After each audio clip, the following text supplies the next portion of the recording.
Përshëndetje. Ka pak gjëra që lëndojnë më shumë se sa mosmërnjohja. Të bësh mirë, të japësh, të mbështetësh dhe në fund të marrësh harres, në vlerësim apo madje edhe sulm nga dikush që e ke ndihmuar, është si të marrësh një shoplak kur kishe zgjatur dorën për përqafim. Mosmërnjohësit janë ndër llojet më të çuditshme të qenieve njerëzore. Nuk e di çfarë kanë marrë, nuk din të thonë faleminderit, por gjithmonë din çfarë u mungon.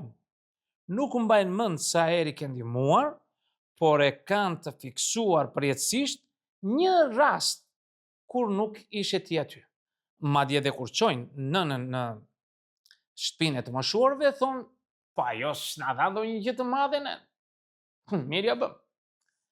Po çfarë është mosmërnjohja në thelb? Psikologjikisht, mosmërnjohja është një prirje për të mos e pranuar ose njohur ndihmën, dhuratën apo mirësinë që dikush tjetër ta ka dhënë. Njerëzit mosmërnjohës shpesh e përjetojnë botën si një vend që u detyrohet atyre. Çdo gjë që marrin është normale dhe çdo gjë që se marrin është pa barazi. Në thelb kemi të bëjmë me një përzierje të ndërlikuar mes karakterit, mungesës së edukatës emocionale dhe strukturave më të mëdha psikologjike si narcizmi apo personalitet antisocial. A lindet njeriu mosmërnjohës apo bëhet i tillë? Një pyetje krejt e natyrshme. Një pjesë e madhe e psikologjisë e mbështet tezën që mosmërnjohja mësohet. Një fëmijë që nuk mësohet të falenderojë, që jepet gjithçka pa kufi dhe që rritet me idenë se çdo gjë i takon, ka shumë gjasa të bëhet një i rritur mosmërnjohës. Po ka edhe një komponent të trashëguar. Disa individ kanë temperament më të ftohtë, më të distancuar emocionalisht dhe më pak empatik. Nëse kjo strukturë gjenetike shoqërohet edhe me një prindërim të ftohtë ose neglizhues, formohet një karakter që nuk ndjen shumë detyrim moral apo emocional ndaj të tjerëve. Pra, një mosmërnjohës klasik. Mosmërnjohja është edhe çështje karakteri. Ka nga ata që gjithë jetën u ke qëndruar pranë, por në momentin që nuk i shërben më interesit të tyre, të zhbëjnë si të mos kesh ekzistuar kurrë. Kjo është më shumë se sa mungesë edukate. Është mangësi karakteri. Njerëzit që përfitojnë nga ty dhe pastaj ta anashkalojnë, jo vetëm që nuk kanë ndjeshmëri, por kanë ndonjëherë edhe bindje që asgjë s'ke bërë ti për mua. Disa persona kanë ndërtuar egon e tyre mbi mohimin e kontributit të tjerëve. Pranojnë ndihmën vetëm si karburant për vetadhurimin e tyre. Ata nuk falenderojnë askënd sepse në mendjen e tyre suksesi i tyre është vetëm rezultat i madhështisë që ata kanë. A mund të rregullohet mosmërnjohja? Po, por me shumë rezerva.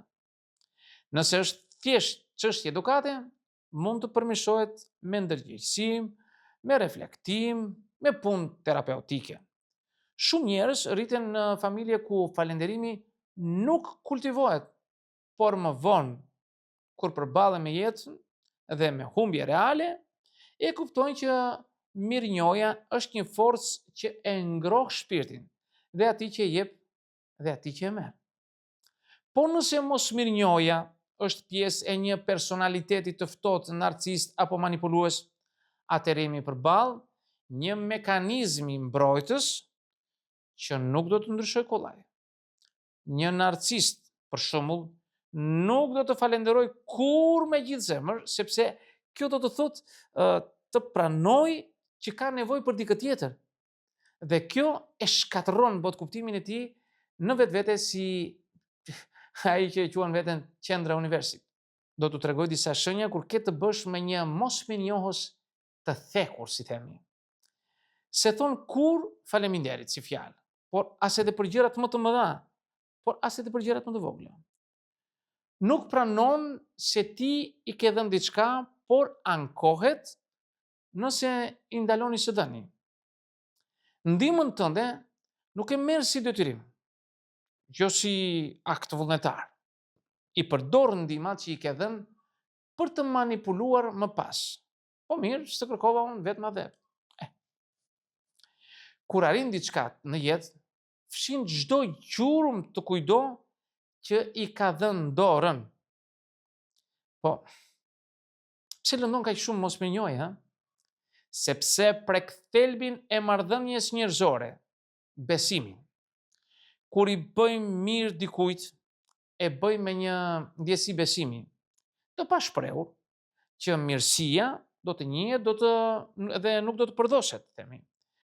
Dhe kjo marrëveshje e heshtur thyhet, ne nuk zhgënjemi vetëm nga personi. Ne zhgënjemi edhe nga vetja që i besuam.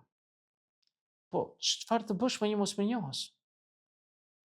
Mos jep më shumë se ç'mund të përballosh se do mbasësh. Mos e kërko mirënjohjen me zor. Ai që se ka, nuk e jep sikur përpjet të hidhemi. Mos lejo që mos mirënjohja e dikujt të shndroj në një zemër të mbyllur për të gjithë të tjerët. Mëso të dallosh njerëzit që e meritojnë ndihmën dhe ata që vetëm e konsumojnë atë. Ndihmo por me sy hapur. Jep por me mas. Duaj por jo verbërisht. Dhe së mbyllje do të thosha se mosmënjohësit nuk janë gjithmonë të këqij. Disa janë të rritur në mungesë dashurie, të tjerët kanë plag që i kanë bërë të ftohtë ndaj të tjerëve, por ka dhe nga ata që thjesht janë bërë profesionist të shfrytëzimit dhe i trajtojnë mirësinë si dobësi. Si psikolog, si prindër, si njerëz, është mirë të edukojmë mirënjohjen që në fëmijëri. Një faleminderit i sinqert është më i çmuar se një dhuratë. Dhe për atë që nuk e mësojnë kurrë këtë fjalë, ndoshta jeta një ditë do t'u ja rikthej blushllokun që u lan të tjerëve. Miq, këtë do të thosha në këtë video. Ju falenderoj për vëmendjen. Nëse dëshironi mund të bëni komentet tuaja, por mos harroni asnjëherë të bëni subscribe në kanalin tim për të marrë videot që e her pas here. Dhe deri në videon tjetër, mirë takofshi.